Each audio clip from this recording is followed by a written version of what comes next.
Alrighty. So yeah, for the NFL draft, quarterbacks always the attention of the NFL draft. Do we have 4 going in a row? Do we have 3 going in a row? I think, to me, this actually, every NFL draft is interesting in the first round, but this NFL draft is interesting not just because of quarterbacks. It's just like, I don't know, like the edge rusher position or the corner position. Like, who's going to be the first edge rusher?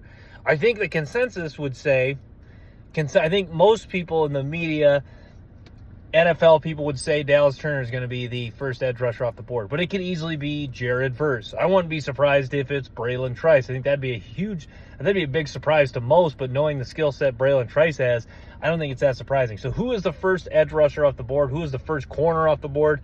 Is it Quinyon Mitchell? Is it Terrion Arnold? Is it Kool-Aid McKinstry? Where does Cooper DeJean go? He's a kind of a safety corner, is Cooper DeJean? He's kind of the consensus third corner, but he could easily be the second corner off the board. And then does Kool-Aid McKinstry fall out of the first round? Kool-Aid McKinstry seen at one point as the top corner in the draft. Now he, in mock draft, is falling out of the first round. So there's a lot of interesting storylines in this NFL draft. And who is after, I think the next question is, I think Marvin Harrison, Malik Neighbors, Rome Odunze are going to be the top 3 receivers off the board.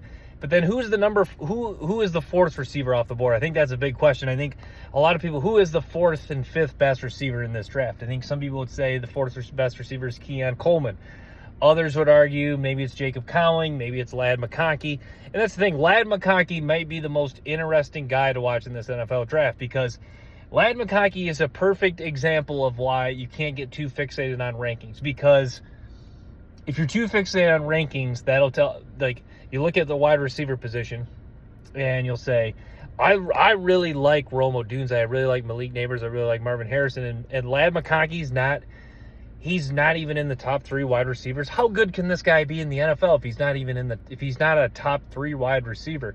But then you watch Ladd McConkey and you go, okay, this is one of those guys where you talk about a guy who might not go first round, but finds a way to have like maybe a multi Pro Bowl career, maybe even a gold jacket. It's a guy like Ladd McConkey. Ladd McConkey, the St. Brown, Julian Edelman comparisons. I think he's even as a guy that can have even more upside than that. I know that's high praise, but you just get the vibes of just a feisty slot receiver, a guy that's just, overlooked on this Georgia team just because Georgia had so many playmakers the last couple years. But Ladd McConkey, a guy that I think is just going to be a really good NFL wide receiver. Maybe he's never, is he ever going to become Julio? Is he ever going to become Justin Jefferson or Tyreek Hill in the NFL? But can he become kind of that second tier of top receivers in the NFL? Can he become like Stephon Diggs or Keenan Allen, guys that have Mike Evans, guys seen in that kind of that second and third strong,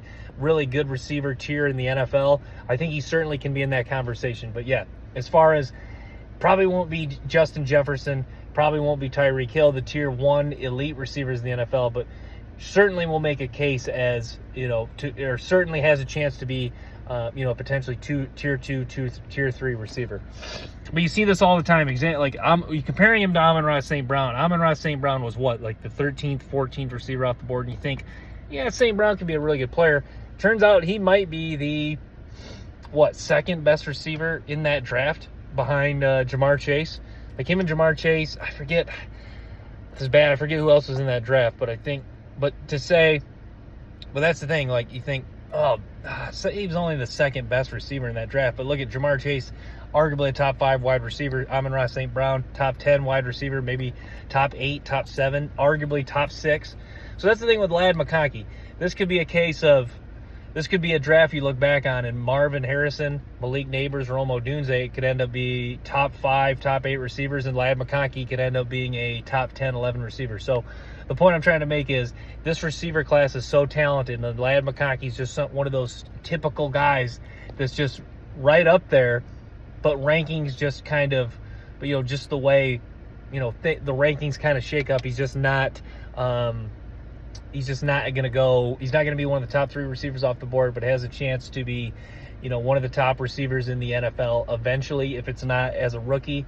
And then, also the other point is you could look back and say, yeah, he was maybe the 4th receiver fourth best receiver in this draft class, but he's the ninth best receiver in the NFL. Eventually, the top 3 guys became top 7, top 8 receivers. So he was behind them, but they were so good that, you know, did that really matter in the long scheme of things, or in the scheme of things? So yeah, Ladd McConkey's a guy I absolutely love for this draft. I'm gonna keep hammering his name. Him, Braylon Trice are just 2 guys I don't get why people are just looking past them. Like, it's just like, they're just guys that, like, you know, a team's going to draft. Like, they're not still, you know, if they're not ranked up there at this point, they never will be. But you got to think, like, they're guys that teams are going to draft them, and the fan base of those teams are going to watch highlights. They're going to be like, man, we got this guy here. Like, why wasn't this guy talked about higher? That's what, like, Amon-Ra St. Brown, I remember when the Lions took him. I'm like, that's why, like, following NFL draft players closely can be important, like, when you're really evaluating, when you're, like, really kind of, like, you know, doing it almost for your team as, like, another scout. Because, like, when the Lions took St. Brown, I'm like, that's a good pick. I don't care, 4th round, 6th round, 7th round. That's a good pick. This is a guy who, sure, in that draft, was he Jamar Chase? No. But, like, he had, like, him and... That's the thing about the problem with ranking receivers. Each receiver is kind of its own guy. Like, St. Brown and Jamar Chase are kind of 2 different receivers. I guess not completely different, but are different in the sense that, you know, St. Brown kind of the feisty slot, Jamar Chase kind of the, you know, the bigger body. If you know, Ladd McConkey's not, like, is he ever going to be a guy that's just going to, like, go up and get it over people in the end zone? But he's a guy that in the slot and just the run after the catch and just clutch 3rd down catches.